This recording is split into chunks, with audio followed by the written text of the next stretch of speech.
Happy Monday, Broncos country. Welcome back to a very special episode of Let's Talk Broncos. Not only do I have Zach Seegers and Joey Richards here, I've got Frankie Abbott as well. Let's talk Broncos. Let's talk draft. The man. Guys, I want to tell you, fantastic job during the draft. It was a long weekend.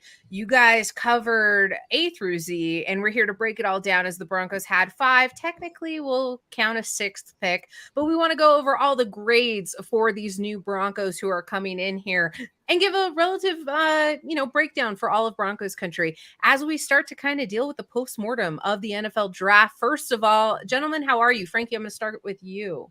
Doing pretty good. Like you said, the draft season is finally over. It feels like this massive wave, all this, work of watching all these random clips throughout the year. It's finally come to fruition, and it's finally over, and we're through it, and we've got new Broncos, and there's new players on new teams, so it's an exciting time. We love new Broncos, Frankie. Oh yeah, it's the best. I am doing great, Bree. Bold prediction: Nuggets in 4. That's how I'm feeling today. That's how I woke up. So it's Nuggets in 4.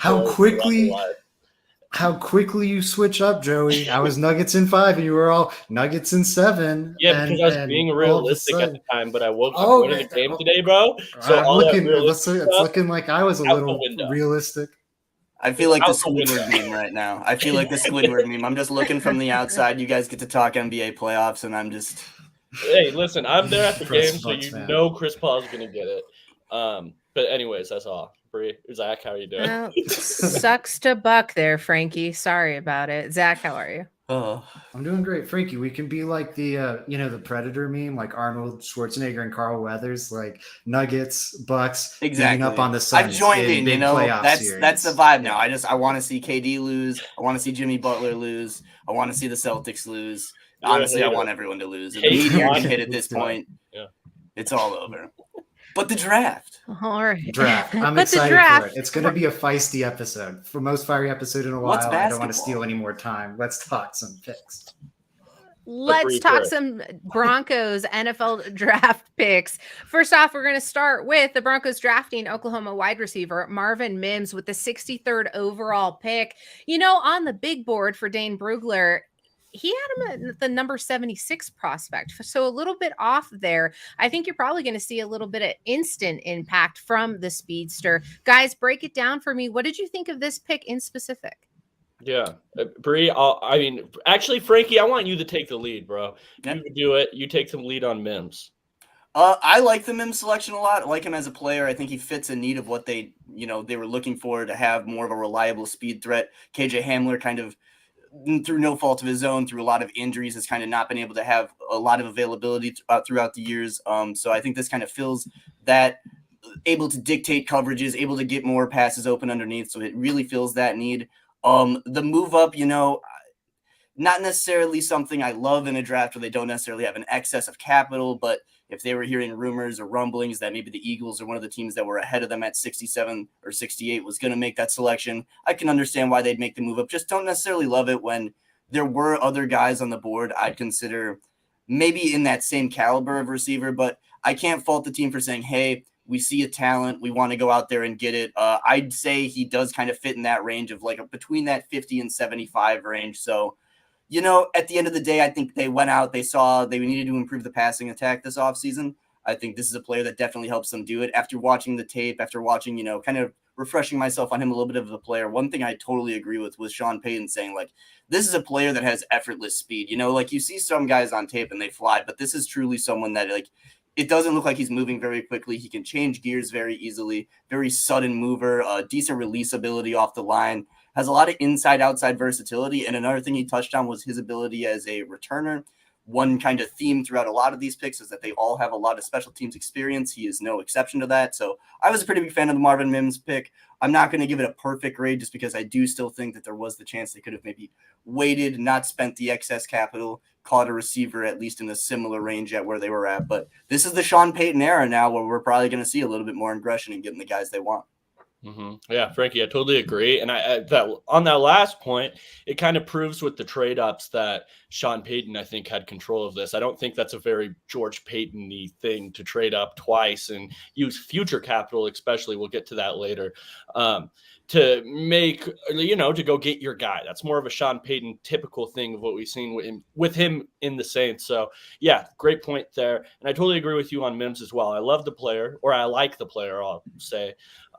Smaller framed guy, plays bigger. He is lead blocking a ton, right? So you're going to see that football competitiveness a lot in his film. I hated watching his last year.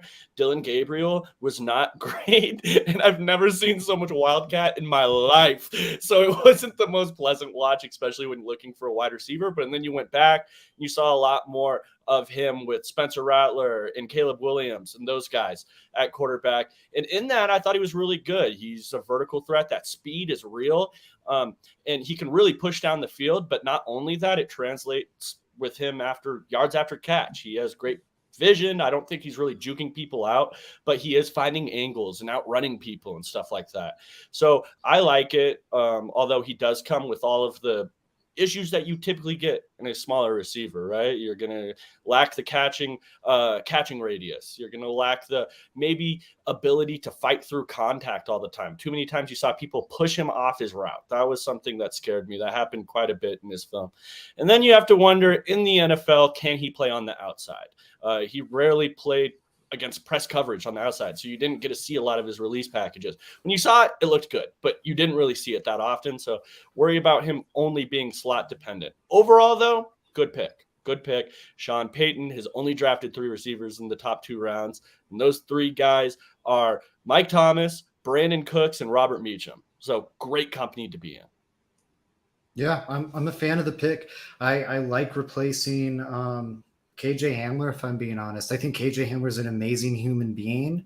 I want to see him succeed, but the Broncos need this type of player, this type of vertical threat in their offense, especially the way Sean Payton is building this, kind of a throwback to the Pete Carroll days. And I think Marvin Mims fits that well. I think Joey's points about, the Big 12 receiver, working against press and everything. Those are fair concerns. I think he is probably slot dependent. But what I do love to see from him, and it sounds like a small thing, but he's a really natural catcher of the football. It just comes easy to him. And I think it's honestly rare with this kind of small burner archetype that you see natural catchers of the football. The KJ Hamler flaw, where I feel like high drop rates, and some of that is their ability through contested catches and whatnot, is very high. I think he's a very natural catcher of the football. I think that's going to allow him to, that paired with his speed, is going to allow him to find an instant impact role in the offense. He might max out as just a good role player, but I do think like he has a fairly high floor as just that. The trade up is insane. Like just a really bad, poor understanding of value, a -109 differential. Like they gained 30 some points on their move up, and they lost like 140 on the move down in the 5th round. They traded a trade up of 5 picks for a move down of 50 picks. But if you look at modern trade value charts, the Mr. Irrelevant pick is worth 190 points. So that 109 differential, like, yes, it's a stupid trade, but it's not even worth like the very last pick in the draft. It's an error, but not a horrendous one, like we will talk about in a little bit. So it doesn't knock my grade too much. I would say like I'm feeling a good B here. I don't know. I'm a fan of actually B minus. I don't know. I'll go B. I'm gonna be negative later. Okay, B. I think a B minus is a little negative. I gave him a B, but I have a question. You guys mentioned KJ Hamler a couple of times. What is the skill set difference in Mims being an instant impact player, kind of being able to just shoot straight out, be a little bit, maybe not quicker, but more enviable when it comes to having Russell Wilson as his quarterback, being touted as, I would say, playing bigger than his build suggests? Does that offer a different skill set than what you would see out of KJ Hamler? And could you see a reality in which both players have a piece on this depth for the wide receivers on the Denver Broncos? Yeah, Frankie, take it, man. As far as if I can really see them having the depth, it's really tough unless they look to make a trade. Their receiver chart right now is, I'd say, 6 or 7 deep. You think about the addition of Marquez Callaway, you still have guys like Kendall Hinton on this roster. One or multiple of the people I think in this building are probably going to look to be moved, either for some late picks next year, or possibly they look to try to bring in a running back that's due for the cut, or that's looking to get cut throughout training camp. I think that's a possibility. As for the differences in their game, I think one thing that you mentioned is Marvin Mims having the ability to play the special teams, but I think Mims plays a little bit better in the air. I think he's a little bit more better of a contested catch guy, where I think KJ actually has a little bit more of a route diversity to him. I think KJ actually offers you a little bit more than just than just the deep ability. I do think KJ actually has a little bit you can utilize him underneath a little bit more, but I don't know, because you didn't really see that too much as to what Mims was asked to do at Oklahoma. So those are the differences I see there. But yeah, I have a tough time imagining both those guys getting kept around as much as I'd like to see them.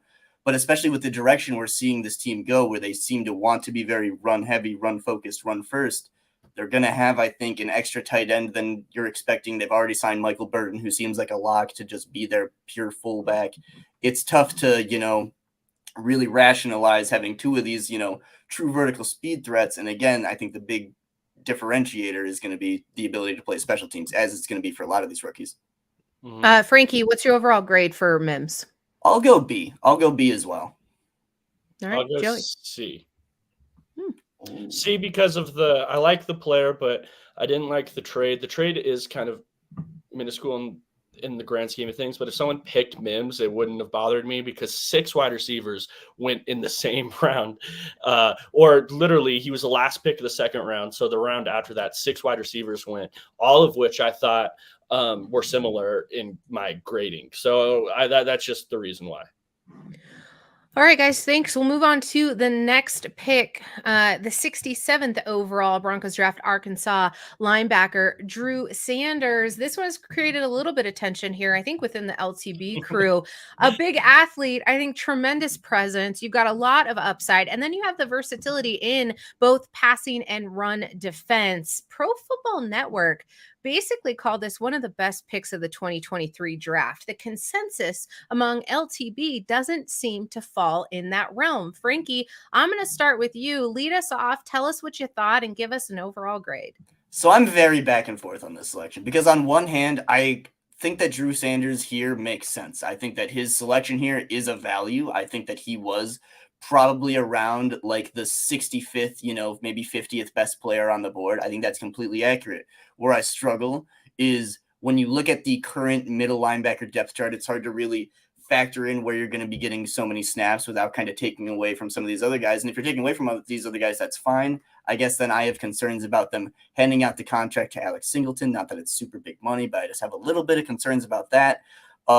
Drew Sanders as a player, super great athlete, a guy you can really see molding into that true inside linebacker of the future, really good blitzing presence, not so much of a cover guy yet, but when you talk about a guy who, this guy I think is going to be one of the guys you're looking at to be a building block of this defense going forward, I'm just not so sure that he's necessarily the right selection. And when you talk about that this team is just been on such a slide for so long now, it's just hard to really rationalize, in my mind, the inside linebacker selection. So that's where I'm back and forth, because when you talk about positional value, I don't think it makes a lot of sense to go get your 4th string inside linebacker, maybe 3rd string if they move on from a Jonas Griffith in the training camp or they end up cutting him.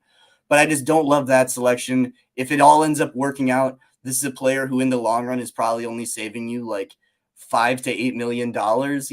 I think that's kind of a big part of it too. I think you kind of want to draft to kind of be able to save yourself money for when this huge Russell Wilson contract starts to hit in. He's not a player that's going to be doing that very much for you unless you're considering cutting Josie Jewell next offseason, which I guess is fine, but that's kind of asking a lot of him.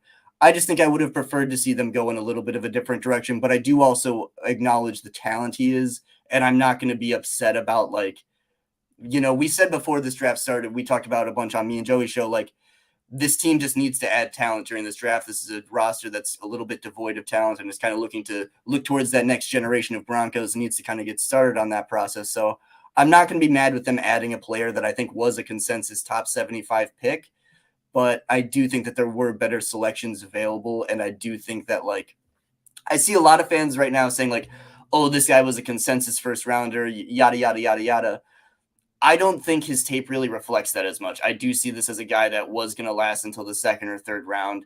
Again, this is a guy that you're doing a lot of projecting when you're looking at him. He just spent his first season playing off-ball linebacker. There were warts on his tape, but you're believing that he can kind of iron those out, which I do believe a lot of the errors are iron outable.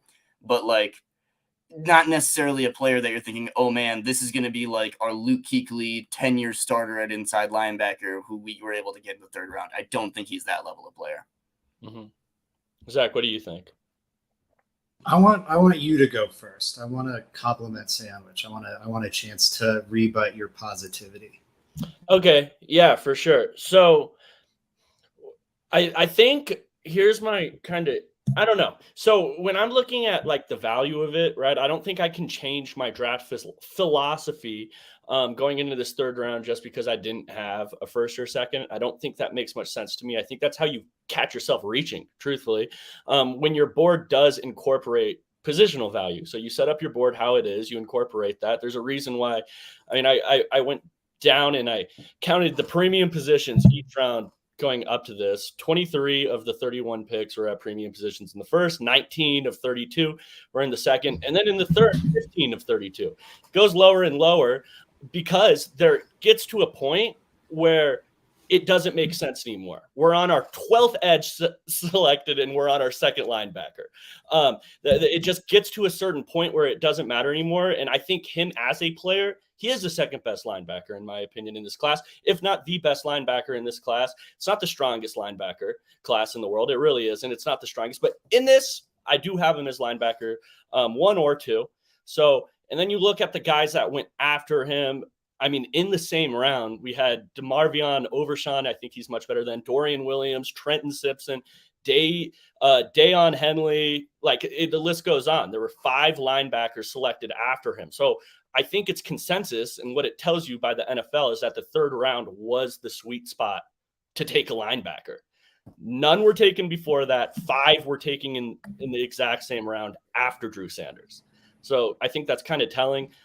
When you look at the other people that were available, we're talking 6 wide receivers, 4 running backs, 5 linebackers, 4 defensive tackles, 3 tight ends, 2 safeties, 1 center, and a kicker.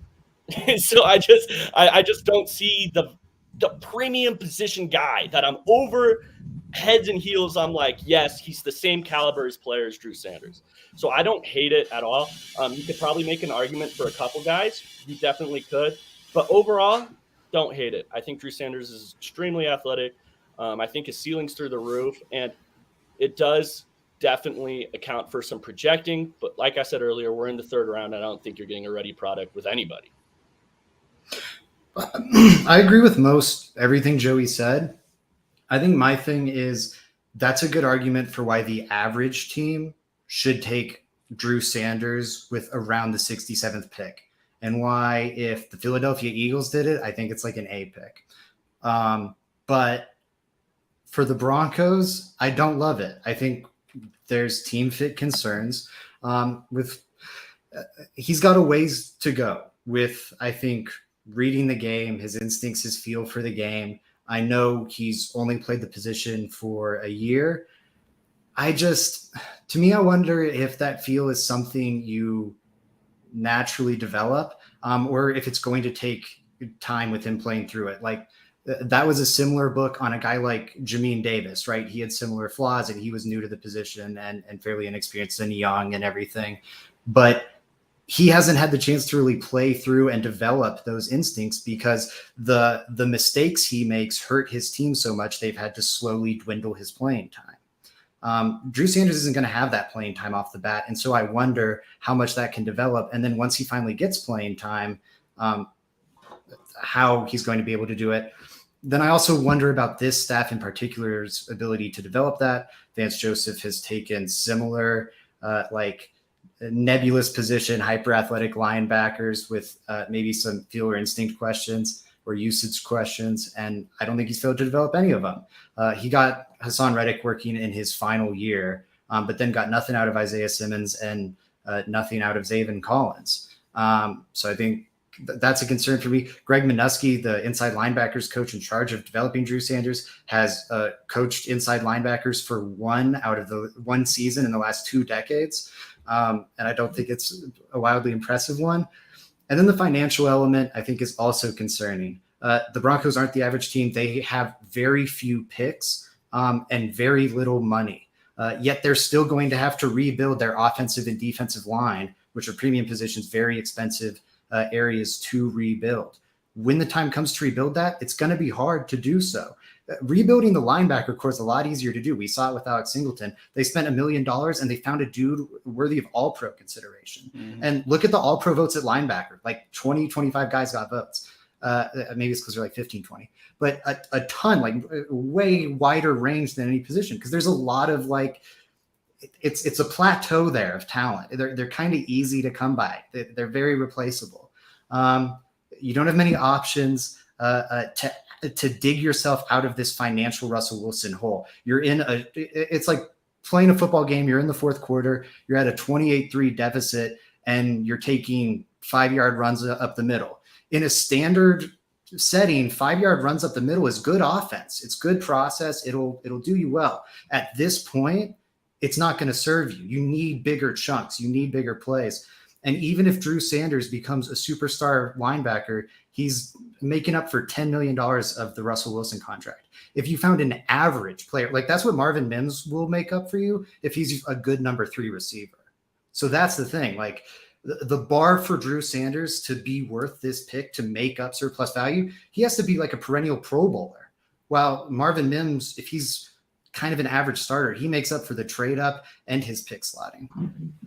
I got one more point then too, just about like the positional value. I don't think I'd worry too much about the positional value thing if then they didn't follow up by clearly saying, man, we really need a boundary corner for next season. And then they followed up by trading up for Riley Moss a little bit later. It's like, man, if you guys really viewed yourselves as in such need of a boundary corner that you were willing to give up another 3rd round pick to go up and get one a little bit later, maybe you should have just taken one with the Drew Sanders pick, and then you still have the XX capital sitting around. But instead, you looked at your roster and you said, we need one of these premium positions, and you did it. You know, there's a reason for that. It's because you spent your first 3rd round pick, it is your first 3rd round pick going after a position that wasn't necessarily a need. And it's kind of like, I think you got to kind of pick a side if you're Denver. I probably wouldn't be so upset at the Drew Sanders pick if they then, really sat pat and said, okay, we're not trading up so much this year, and we're just going to take the guys that are falling to us. I like that strategy, but they didn't do that consistently throughout, so it's just kind of confusing. Frankie, you gave an overall grade of C, is that correct? Yeah, I'm going to do a C for Drew Sanders. Joey, and you? I'm going to give it an A. I'm going to go C2. I'm going to go B+ because I like the player. I like who they got. And I think the Broncos specifically wanted to reach up and grab that linebacker at that pick. I think that, if it was their best player available at that time, that they were going to make that move. I understand fundamentally both of your arguments about the player positional value there at that pick and then what they traded away in order to get to those. I just think at the end of the day, I should be better at segmenting out these draft choices instead of what the whole picture is, because at the end of the day, they got a pretty decent draft class. I know we'll have lots to talk about. So watch all this week on Let's Talk Broncos, because I want to break these down a little bit further. These are initial grades. Somebody already brought up Riley Moss, who will be the next player we will talk about. I think it's important to note that there was a ton of movement by George Paton and Sean Payton. Which of these moves were specifically to each? Joey, you've already referenced once already that you think a move was specifically a Sean Payton move.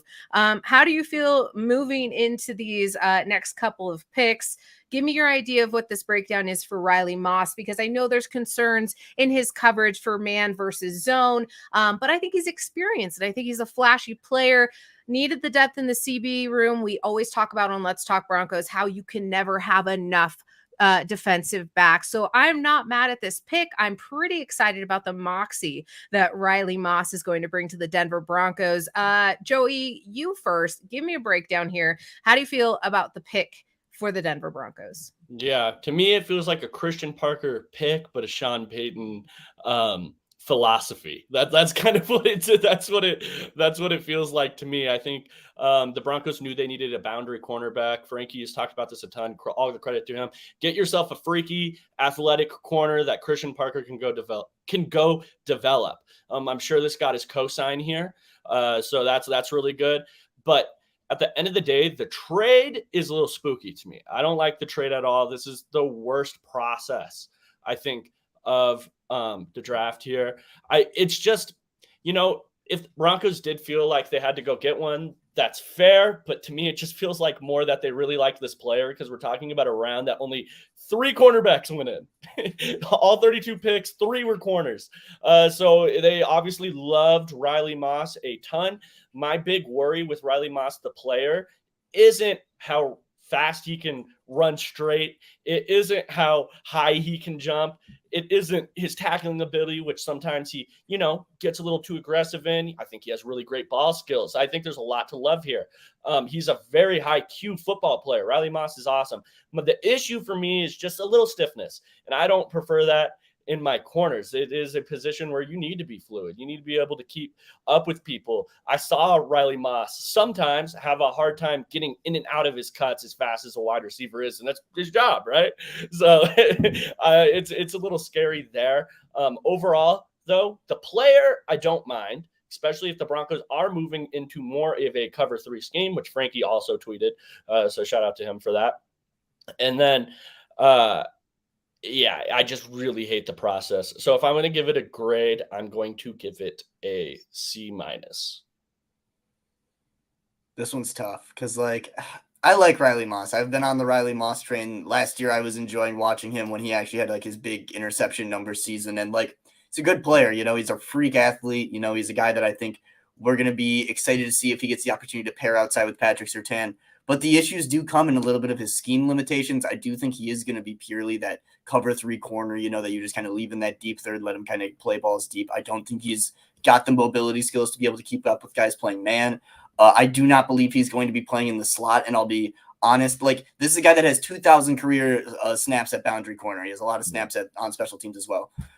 In my opinion, if you're moving up to go get a guy, it better be because you are so confident in his ability to play a specified role. I would really hate if they moved up to go get a guy. They're like, let's try him at safety. Let's try him at a spot that we don't know if he can play. In my mind, that's just not good process as well. If it ends up working out, sure. I just don't love too much of that, But it's the giving up the future 3rd round pick.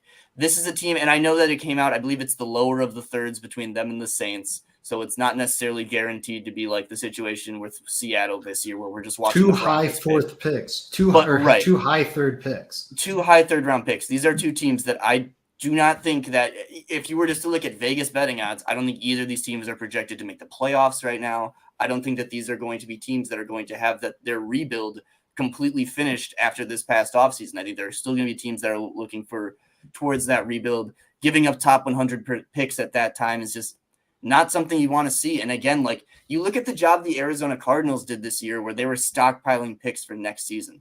There's a reason for that, guys. Next year's draft class looks really freaking good. Not only Caleb Williams, there's a ton of prospects that all look incredibly talented. You've heard it time and time again from most of the top national people. This draft class, while it wasn't bad, just wasn't the strongest. It didn't have a ton of those blue chip talents. You kind of saw at the end of the first round when you're watching the Lions go after guys like Jahmyr Gibbs and Campbell, who I don't think are bad players in the slightest, but these are not the blue chip home run prospects I think you're really expecting in the top 20s of an NFL draft. There was a reason for that this year, and that's not going to be so much the case next year. And I think Denver just might be kicking themselves a little bit saying, man, we could have just been patient, waited to see what corner was still on the board for us, and then, let it kind of fall how it falls. While I like Riley Moss, another thing is I just have a hard time believing that they had him so highly ranked over guys I believe Tomlinson went after him. I believe Mekhi Blackman, went after him. There were corners that I had in a very considerable same range that, don't get me wrong, maybe Denver had differently. but I just don't think it was such a gap that they had to be like, we need to throw an extra top 100 pick to ensure we get Riley Moss versus this other guy. Darrell Luter Jr. is another guy I liked a lot. That's just where a lot of my issue comes with it. Like the player, really don't like the process. It probably ends up being around like a C- for me, maybe D+. And again, nothing against him. I just think it puts such heavy expectations on a guy that while I'm excited because it fills a need, they need a boundary quarter, they need a special teamer. I think there were better ways to go about filling that need than sacrificing future capital to do so. Mm-hmm. And I don't think they need a boundary corner here, if I'm being honest. Do they need to add some depth? Yeah, but I think they need veteran depth. I think you look at Damari Mathis and Patrick Surtain, and yes, everyone needs more cornerbacks, but you probably have your outside tandem for the future. And neither of those guys have played inside a lot. Surtain has done it a little, but he's better on the outside. And I think he's a little better being that chess piece you move around. Like we've been talking about in the DMs, the three of us, because I was thinking like maybe you try and move Riley Moss inside, but I think you guys are right. That's probably not the answer either. So he's a versatile depth piece that can back up Justin Simmons at safety and Damari Mathis at corner. That's nice, but again, the Broncos they're not the Kansas City Chiefs. They're not even like the Chicago Bears. They are in a hole of capital. They are down 28-3 in the fourth quarter. You have to, the whole playbook's not open to you at that point in the game.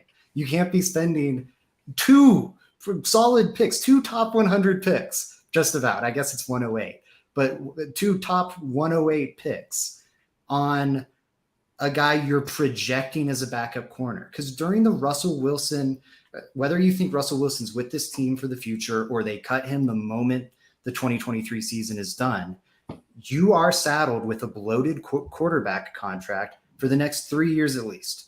If he's sticking around, it's 4. So you have to start thinking like you're a team building around a bloated quarterback contract. You have to start milking the value out of everywhere. If you're an NBA team building around I was talking with Ryan Blackburn about this at the Mile High Sports office today, trying to explain it to him. I'm like, yeah, I like the players they added, but it's like if you're building around a bloated Russell Westbrook contract, you have to find the value adds everywhere. And he was like, oh, totally. Maybe you're not making a big enough deal out of this. I don't know. It's just, what's the projection for Riley Moss? How's he digging you out of that hole? Because you have to put together a complete team, and you're trying to do it already with one hand behind your back with so much capital allocated to this player that is not delivering on it. So you have to find value elsewhere, and spending 2 almost top 100 picks on a backup defensive back is doing the exact opposite. I'm not so sure he's going to be a backup. I mean, with the state of injuries in the NFL and specifically the Broncos, knock on wood, I could see him just playing opposite of Patrick Surtain. And I don't know if it's fair to put on the player as Riley Moss is to say that he needs to make up the gap, or the Broncos are dropping the ball and making up the gap on an inflated quarterback and head coach contract. So it's just interesting to me that that's how your guys' I'm not saying it's wrong. It's just my vantage point was I like the player pick in Riley Moss. I'm giving it an A. I'm a secondary defensive back girl. I like the idea of getting a cornerback and a secondary and a safety, who we're going to talk about next, thinking it's really important here. I get all the logistics, but to knock the player and the player grade down just specifically because the Broncos are in a hole that they've been digging for 7 years seems a little crazy to me, Zach. But to me, I'm not grading the player. I think the grading player process was everything before what just happened. I think now we're in the grading the pick process. I might think a kicker's really a great kicker, but if you take him first overall, that's a really bad pick. Nothing against the kicker. The kicker might be a model citizen who is the best human being ever and kicks 100% on 60 yarders. But you're telling me if you didn't know Justin Tucker was going to be Justin Tucker, you wouldn't have gone back into time and then tried to draft him first overall. Kickers are responsible for all the points on a team. Bree, we're talking semantics. You know what I mean. It's not a good, like, we're not saying anything about like the kicker's a bad kicker, the kicker's a bad person, but it would be bad process to take a kicker first overall. Right. And I think Riley Moss is, I think, a good player. He's a good person. If the Broncos just sat at 108, it's a different story. But I'm grading the draft pick. I think the process is part of it. And I think the process was really bad here. It's a D+ to me. Yeah, so I think the trade was really bad. I don't hate the position though, Zach. I feel like at some point we are limiting what position we can draft far too much. So we're not allowed to draft a linebacker. We're not allowed to draft a cornerback, any of the positions that aren't premium. So I imagine that would be tight. You can draft a corner, but like I think what's the vision for Riley Moss that makes him worth 2 top 100 picks? No, the trade, yes. But like, so it's just you could draft a corner, but you're making the argument that he's not going to play. Like, What's the vision for him playing? You can still draft a corner. It's the process of the trade that's not good. Dude, what's the vision for him playing? I agree, but what's the vision for him playing? No, I agree. I agree with you, Zach. I think that good football players will always find their way on the field. It's very often I just see guys go from one team, blow up on the next. Like, it happens, but it's rare. That's like they will find their way on the field. They will show their worth eventually. He's on a 4-year contract. He's going to find his way on the field. So you have to end up doing that. Like, if we limit ourselves to only edge and offensive tackle, here's the issue. There was one offensive tackle draft in that entire round. It's not just like, just don't trade up for player. I guess it's not just you can't draft a corner. Don't trade up this incredible value for it. And I'm not saying this is a rule for every team, but I know that's why I'm talking about it here. The Sanders one, I don't think you should draft a linebacker, and that's not a rule for every team. I think this is a good spot to draft a linebacker. It's a luxury pick for the Broncos, and they are at a place where I don't think they can afford luxuries. They are in a deep hole. I'll go back because I think it's the same analogy. It's a 6-yard run up the middle when you're down like 20 points in the fourth quarter. Like, yeah, a 6-yard gain on a run play is generally good football. In those circumstances, it's not. It's not digging you out of the hole fast enough. I guess I got 2 little counters. So I do believe, first of all, I will say I do think that Riley Moss does fill a position of need, because I think we're a little bit, and this is nothing against Damari Mathis. I'm a huge Damari Mathis guy. Damari Mathis had one great season playing under a completely different defensive coach. So I think, there is also the possibility that, they want a little bit more insurance. Maybe he doesn't take the step forward they expect. Maybe he's not as good as this defensive scheme. I do think Riley Moss fills a need there. What I will say is, as far as me personally, how I viewed Riley Moss as a player, I viewed him as a top 100-ish player, probably should go around that 100th pick range. Where I have issue is moving up to go get him at pick 83 just feels like a reach. It feels like the consensus around the league is that's not necessarily where he was at. He's already a guy who's 23 years old. That's not like too old, but that is on the older end of the spectrum for a rookie. I just don't think that there was necessarily the push there that they needed to go get a guy. So I do view it as a bit of a reach, even though I do like the corner, and I do think getting a boundary guy. And again, I'm going to keep emphasizing this. The special teams thing was clearly such an emphasis of theirs. They drafted 3 guys that have 450 plus special team snaps throughout their college careers. That is clearly something that they wanted to get resolved. So I think that's a big part of it. And the thing with them passing on the offensive lineman that's kind of a little weird too is just I do wonder if them getting the other offensive line coach would have seen them be a bit more aggressive. We did see them miss out on guys like John Michael Schmitz to the Giants at 57. I do wonder if we would have seen more aggression, because they clearly were willing to move up. It's shocking to me we didn't see them leapfrog ahead of the Giants or whoever they needed to go get the center of the future they really wanted. So all right. Thank you. I appreciate that. We're going to jump on over to the next player just because I don't know if I can fight any longer. It hurts my heart. It makes me cry.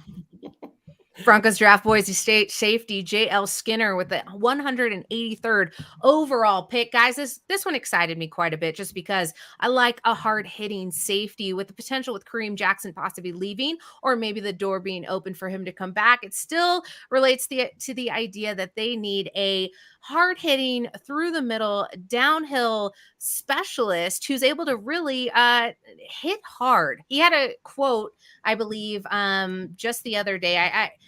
Broncos Avenue is great with their graphics. They shot this one out immediately. I was claps all around because I love the quote he had about, if you come around me, you're going to get hit. I want you to fear me. That alone gives me an A on JL Skinner. Frankie, tell me how you feel about this pick.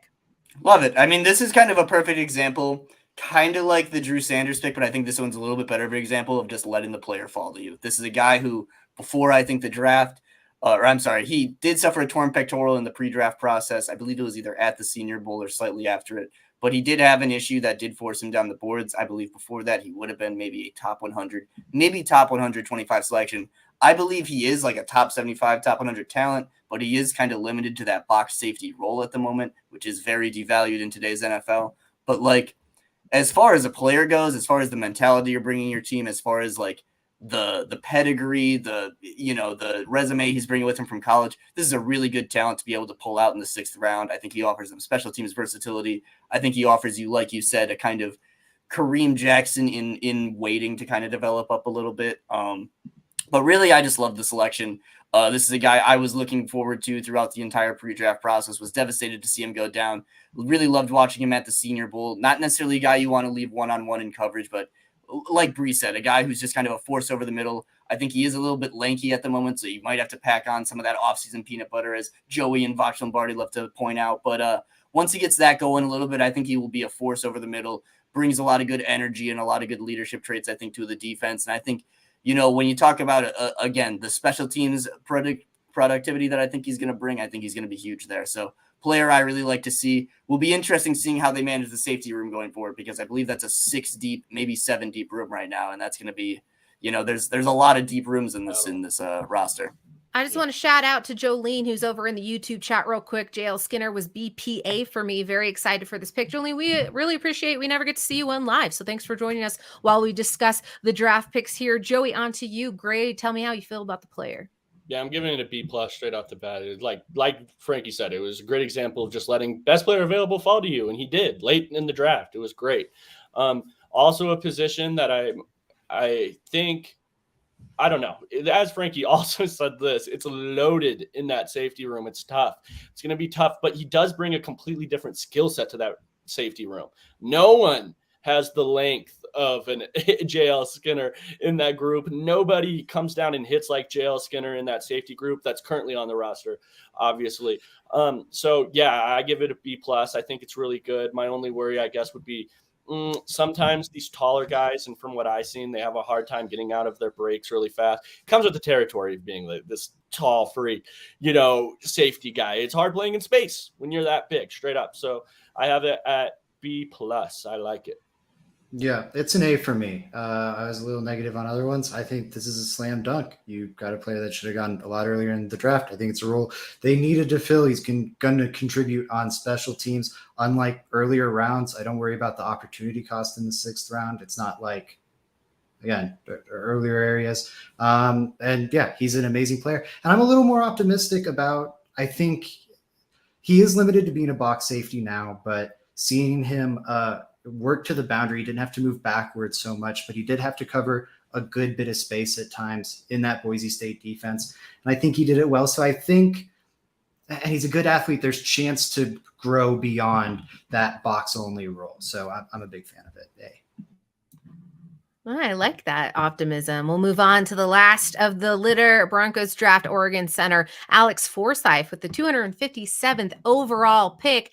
Guys, this one's interesting, right? It was a position of need. Obviously, the Denver Broncos have been looking to improve their offensive line. Probably not an instant impact player, but I think George Payton or Sean Payton is all in on Cushenberry. Seems to be the direction that they're headed. I'm not going to say it's set in stone. Things can change, but protecting whoever is the quarterback of the next season and the Broncos' future is going to be severely important. I'm hoping Forsyth can pick it up quickly. How'd you feel about the pick, Frankie? And give me a grade. I got a B- in this one. I'll probably go I'll go a B. It's a slap single to me. This is a pick that, I really wanted to see them at least add some depth along the trenches at some point along this draft. They ended up doing that. Center was, in my opinion, still a pretty big need for them. One thing I guess I do have a little bit of concern over, I don't want to say the player, but The big issue with Lloyd has been kind of his play strength, his ability to actually knock players back in the run game, really his physicality that he plays with. I don't see Forsyth necessarily being too big of a swing in the other direction. Doesn't play with the heaviest hands, but he is pretty clean in the pass pro game. That might get a hold once in a while, but generally keeps his quarterbacks very clean. But this is kind of what you want to see out of a day 3 pick. I think this is a perfect 7th rounder. You get a guy that I think has some value, has a lot of experience playing against good competition. And I think he fills, a decent need for them. Not trying to say you want to end up narrowing yourself down to any positions, but again, this team really lacked depth along the interior. I think this selection is better than having to go through the UDFA pool. So I think it's a great pick for them. I think it's awesome to see that he was able to, or not awesome for him that he was able to slide, but that Denver was able to kind of catch him sliding with 3 picks before the draft, and they had to go to battle with everybody in the UDFA realm. Mm-hmm. Yeah, Frankie, I agree with you. I'm giving this an A because I think that in the 7th round, even if you're able to find, this is the example of it working out perfect. Not only in the 7th round did somebody at a position of need follow you, it's somebody that you think is good enough, or I personally think is good enough to serve as depth. Those are 2 big swing and hits in the 7th round. It's so rarely do these guys even make the roster coming out at this pick. I.e. Faion Hicks last year. I didn't think he played very good, and I don't think he's going to make the roster this next year. It's just is what it is. So I think that personally at center, he's going to walk in and be the 2nd best center immediately on this team. Do I think that he's a starter? Because that is something that is thrown around. No, it's not. But yeah, I like it. Yeah, I'm a big fan. Really surprised you could get him in the 7th round. This is a player lauded for being really smart, did a lot at the line of scrimmage for the Oregon Ducks last year. Versatility, has played every spot along the interior for the Oregon Ducks. He's not really a Sean Payton offensive lineman like Frankie said, but everything else you got to love about the pick. And he's not too tall for Russ, so that's a nice bonus. It's unreal they got him at this point in the draft. I think, yeah, it's a slam dunk A. I wish they added more along the trenches, but A, killer. Awesome. All right, guys. Frankie, give me an overall Denver Broncos 2023 draft letter grade, and then tell everyone where they can find your absolute stellar work. So I'm going to go with a B. I've kind of gone with the mindset. I think this was a mission accomplished draft. I think you go in saying you want to add talent to the roster. But when I look at overall, the players that I'm not going to give it an A, I think I'm a tough grader because I'd say I don't think that they caught too much excess capital. Yes, I think they caught excess players that were falling in Drew Sanders. But when I think about the players that fell to them, I understand why they fell. I understand why Drew Sanders, a little bit of a projection based, right now really just an off-ball blitzer for you, fell to where he did. I understand why players like J.L. Skinner coming off the pec injury fell. I'm hyped that they did, and I'm glad Denver did catch them sliding, but I'm not pretending oh man, they caught this guy who I really think was a 1st rounder in the 3rd round. I don't think it was necessarily that. So I'd say it was a B for me, not yet an A, but still a good draft for Denver. And then where to find me? Frankie's Film. I'm throwing up all the tape. I've been grinding through hundreds and hundreds and hundreds and hundreds of snaps. I'm through 400 Alex Forsyth snaps. I have 400 more to go to get through his 2022 season. And then Thursdays, show with Joey. It's going to be over here. Make sure you're tuning in over here, obviously Monday, Wednesday, and Friday as well. And then also with the Irish NFL show, I get to interview a lot of cool people over there, get to ask a lot of fun questions. Had a cool NFL draft scout, Matt Miller. I just said his Twitter handle. That was weird. But had a fun question to him about J.L. Skinner. If you want to go check that out, they're a great group of people. Love getting to work with those guys. So yeah, check me out. Check it all out. Check it out. Boom.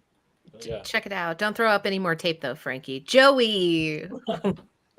Yeah, everybody follow me at JR Drafts on Twitter. I've been tweeting a ton recently through this NFL draft. I can plan on continuing to do so. So yeah, make sure you're following me there. Make sure you're following everything Let's Talk Broncos. If you're listening on Mile High Sports right now, make sure you're going to the Let's Talk Broncos YouTube, hitting that subscribe button. That's where you're going to find Frankie and I's show. If you enjoyed us two on this one, you'll really enjoy it on the other as well. So make sure you're going to do that.